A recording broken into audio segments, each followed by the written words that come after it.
Area 51 जो दुनिया की सबसे रहस्यमय जगहों में से एक है, जिससे यूएसए की गवर्नमेंट ने पूरी दुनिया को ये बता के रखा है कि एरिया 51 एक एयरफोर्स फैकल्टी है। लेकिन समय समय पर एरिया 51 के ऐसे राज खुल रहे हैं जो इस ओर इशारा करते हैं कि एरिया 51 किसी एयरफोर्स फैकल्टी से बहुत ही कुछ ज्यादा है। मैं यहाँ पर यूएफओ और एलियंस के बारे में बात नहीं कर रहा हूँ, मैं यहाँ उन लोगों के बारे में बात कर रहा हूँ जिन पे ऐसे खौफनाक एक्सपेरिमेंट किए गए जिसे सुनकर आपकी रूह कांप जाएगी।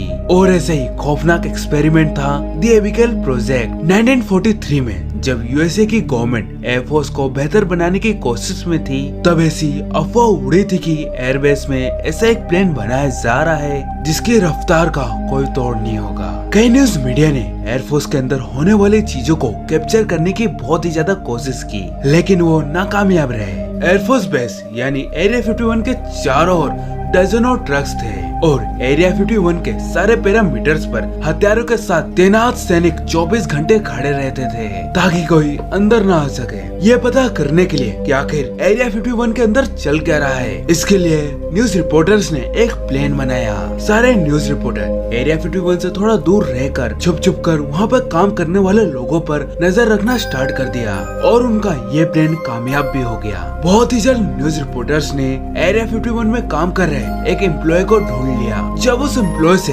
एरिया 51 के बारे में पूछा गया तो उस एम्प्लॉय ने सिरे से नकारते हुए ये कहा, मैं ऐसी कोई भी जगह पर काम नहीं करता, और क्या ऐसे नाम की कोई जगह भी होती है। लेकिन जब न्यूज रिपोर्टर्स ने उस एम्प्लॉय को ये कहा, हम तुम्हें $1000 देंगे अगर तुम एरिया 51 की कोई सीक्रेट इंफॉर्मेशन दे दो।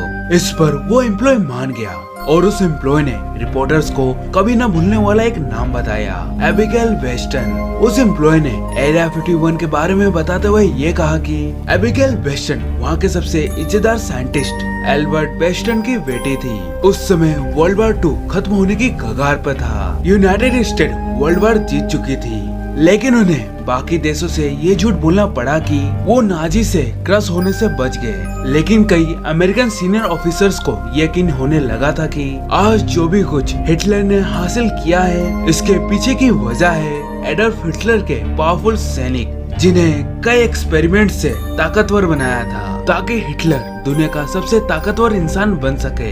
ये करने के लिए नाजिस ने अपने सोल्जर को जेनेटिक मॉडिफिकेशन किए। ये काफी एक जैसा लगता है मार्वल के कैप्टन अमेरिका से, लेकिन नाजिस अपने सोल्जर को कैप्टन अमेरिका जितना ताकतवर नहीं बना पाए थे। जंग जीतने के लिए एरिया 51 के साइंटिस्ट ने सुपर सोल्जर सीरम बनाने का काम चालू कर दिया, लेकिन कोई भी राजी नहीं था कि उस पर ये एक्सपेरिमेंट किया जाए, क्योंकि कोई भी इंसान ये नहीं चाहता कि उसकी बॉडी को एक लैब की चूहे की तरह इस्तेमाल किया जाए। एरिया 51 के चीफ साइंटिस्ट एल्बर्ट वेस्टन को इस बात का डर था कि अगर ये एक्सपेरिमेंट कामयाब हो जाता है, अगर ये एक्सपेरिमेंट नाजिस के हाथ में लग गया तो पूरी दुनिया तबाह हो जाएगी, क्योंकि कोई भी ऐसी सेना नहीं होगी जो नाजिस को रोक सके। इसी डर से वहाँ के चीफ साइंटिस्ट एल्बर्ट वेस्टन ने ये फैसला किया कि ये एक्सपेरिमेंट उनकी बेटी एबिगेल वेस्टन पर किया जाएगा। एबिगेल वेस्टन जो एक जवान खूबसूरत लड़की थी जो उस समय अपनी यूनिवर्सिटी की पढ़ाई कर रही थी। एल्बर्ट वेस्टन को पूरा यकीन था कि जितने भी केमिकल्स और रेडिएशन उनकी बेटी के ऊपर इस्तेमाल किए जाएंगे, उसका असर उस पर अच्छा ही होगा। एल्बर्ट वेस्टन ने एरिया 51 के सारे साइंटिस्ट के साथ मिलकर इस प्रोजेक्ट पर काम करना स्टार्ट कर दिया और उन्होंने इस प्रोजेक्ट का नाम रखा द एबिगेल प्रोजेक्ट। पहले प्रोसीजर में एबिगेल के अंदर कई सारे केमिकल्स डाले गए। इस पर एबिगेल ने ये कहा, प्लीज मुझे जाने दो, मैं कोई खिलौना थोड़ी हूँ जिस पर आप ये सब एक्सपेरिमेंट कर रहे हो। ये सुनकर एबिगेल के पापा एल्बर्ट वेस्टन ने एक मुस्कुराहट के साथ अपनी बेटी के हाथ में रेड और व्हाइट कलर के केमिकल इंजेक्ट कर दिए। एल्बर्ट वेस्टन के साथ जितने भी साइंटिस्ट काम कर रहे थे, उन्होंने एल्बर्ट को प्रोजेक्ट बंद करने को कह दिया था। इसके बावजूद भी एल्बर्ट ने प्रोजेक्ट जारी रखा। कुछ ही दिन में एबिगेल की बॉडी में डाला गया केमिकल का असर नजर आने लगा। एबिगेल वेस्टन का चेहरा पूरी तरीके से बर्बाद हो चुका था और उसके दांत काफी नुकीले बन चुके थे। केमिकल के कारण एबिगेल की हाइट बहुत तेजी से बढ़ने लगी। एबिगेल अब एक आम इंसान की तरह नजर नहीं आ रही थी। ऐसा लग रहा था कि एबिगेल बूढ़ी होने लगी हो। ये सब परिणाम देखने के बावजूद भी एल्बर्ट वेस्टन ने ये प्रोजेक्ट जारी रखा। एल्बर्ट वेस्टन को पूरा यकीन था कि अगर ये एक्सपेरिमेंट रोक दिया गया तो एबिगेल की मौत तुरंत ही हो जाएगी। एल्बर्ट को पूरी उम्मीद थी कि प्रोजेक्ट एबिगेल के बाद उनकी बेटी एबिगेल पूरी तरीके से रिकवर हो जाएगी। एरिया 51 के किचन में काम करने वाले एम्प्लॉय ने आगे बताते हुए ये कहा कि एबिगेल इंसान नहीं थी, अब वो एक भयानक जानवर बन चुकी थी जिसका पेट भरने के लिए बहुत ही सारा खाना लगता था। उस एम्प्लॉय ने आगे बताते हुए ये कहा कि उन्होंने एल्बर्ट वेस्टन को कई बार एबिगेल के पिंजरे के आसपास घूमते हुए देखा। वो एल्बर्ट उस पिंजरे के सामने खड़े होकर एबिगेल से बात करते और घंटों तक वहाँ पर फुट फुट कर रोते, जो उन्होंने अपनी बेटी के साथ किया। आगे एबिगेल के ऊपर और भी एक्सपेरिमेंट किए गए। अब इस एक्सपेरिमेंट का नतीजा बहुत ही ज्यादा भयानक निकला। इस एक्सपेरिमेंट के कारण एबिगेल का दिमाग पूरी तरीके से खराब हो चुका था। अब वो अपने दिमाग से भी जानवर बन चुकी थी। एबिगेल 3 मीटर तक लंबी हो गई थी और एबिगेल इतनी पतली हो चुकी थी कि उसके हड्डियों पर स्किन की पतली सी लेयर थी। ये सब देखने के बाद भी एल्बर्ट वेस्टन ने एबिगेल प्रोजेक्ट जारी रखा। ये सब देखने के बाद वहाँ पर जितने भी साइंटिस्ट थे उन्होंने ये कहा कि अब ये प्रोजेक्ट बंद कर देना चाहिए और एबिगेल को मार देना चाहिए, क्योंकि वो एक भयानक राक्षस बन चुकी है।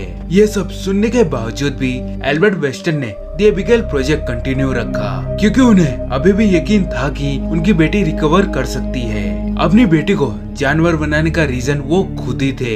एल्बर्ट वेस्टन इतना प्रेशर झेल नहीं पाए और उन्होंने प्रोजेक्ट के 2 साल बाद आत्महत्या कर ली।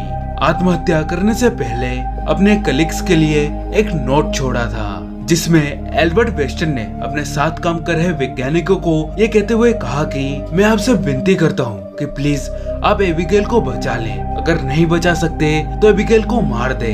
अब यूएस आर्मी इस एक्सपेरिमेंट के ऊपर और पैसे नहीं लगाना चाहती थी और ऐसा कोई भी रास्ता नहीं बचा था जिससे एबिगेल को फिर से इंसान बनाया जा सके। एल्बर्ट वेस्टन की बात रखते हुए उन्होंने ये फैसला किया कि वो एबिगेल को मार देंगे और उसे मारने का काम उसकी खुद की भूख करेगी। एरिया 51 में किचन में काम कर रहे जितने भी लोग थे उन्होंने एबिगेल के लिए खाना बनाना बंद कर दिया। वो रात पहली रात थी जिस दिन एबिगेल ने खाना नहीं खाया था।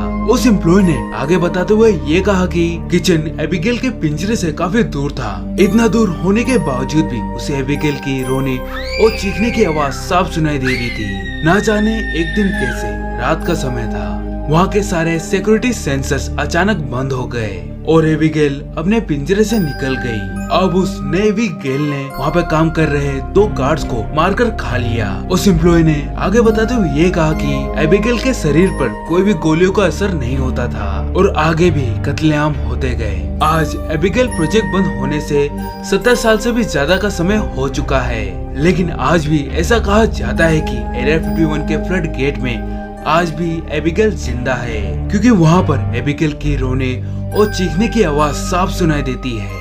केमिकल्स और एक्सपेरिमेंट के केमिकल्स और रेडिएशन के कारण एबिगेल की बॉडी बिना खाने के भी सरवाइव कर सकती है।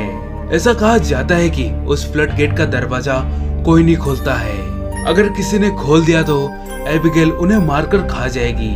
और उस एम्प्लॉय की आखिरी लाइन ये थी कि वो इसलिए नहीं है ताकि लोग अंदर ना आ सके, ताकि एबिगेल बाहर ना निकल सके। एबिगेल प्रोजेक्ट बंद होने के बाद यूएसए की गवर्नमेंट ने एबिगेल प्रोजेक्ट से जुड़े जितने भी डॉक्यूमेंट्स और फुटेज थे उन्हें डिस्ट्रॉय कर दिया, लेकिन उनमें से एक फुटेज बच गई और वो रही ये फुटेज।